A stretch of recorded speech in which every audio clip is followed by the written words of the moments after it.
आकाश आनंद के बीएसपी में chief coordinator बनने के बाद में यूपी में बड़े बदलाव की तैयारी शुरू हो गई है। संगठन में फेरबदल की कवायद तेज हो गई है, जिसमें काम न करने वाले मंडल प्रभारियों को हटाकर नए लोगों को जिम्मेदारी देने की योजना भी है। आकाश अब 2027 के चुनाव की तैयारी में जुटे हुए हैं। आकाश की तैयारियों को देखते हुए सवाल यह है कि यूपी में अब दलितों का बड़ा नेता कौन होगा, आकाश आनंद या फिर चंद्रशेखर रावण।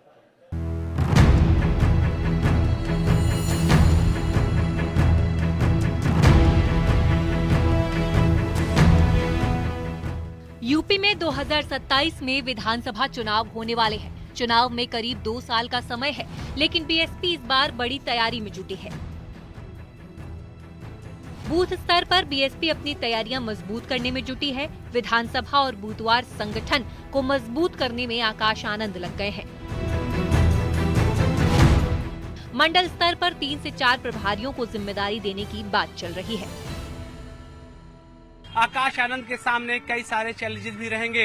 हालांकि उत्तर प्रदेश में 2027 का विधानसभा चुनाव होने में अभी करीब 2 साल का वक्त बचा हुआ है, लेकिन उनके सामने समाजवादी पार्टी का पीडीए फार्मूला और बहुजन समाज पार्टी की तमाम नीतियां भी रहेंगी, जिन पर जमीन पर उतारना उनके लिए चैलेंजिंग होगा।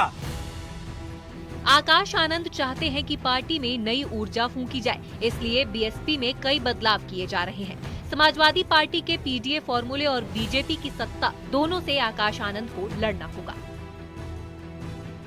जिस तरह से बहुजन समाज पार्टी ने बहुजन हितों की रक्षा करने में असमर्थता जाहिर किया है, इसको उत्तर प्रदेश की जनमानस ने और देश ने देखा है।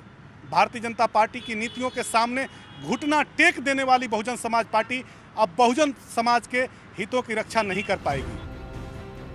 बीएसपी ने इस बार अपना खोया जनाधार वापस पाने के लिए बड़ी रणनीति बनाई है। बीएसपी पूरे देश में पार्टी के कार्यक्रम करेगी। बहुजन वॉलेंटियर फोर्स BVF बनाई जाएगी। आकाश आनंद बीएसपी में नंबर 2 की स्थिति में है। 3 नेशनल कोऑर्डिनेटर आकाश आनंद को रिपोर्ट करेंगे। बीएसपी यूपी के साथ राष्ट्रीय स्तर पर फोकस कर रही है।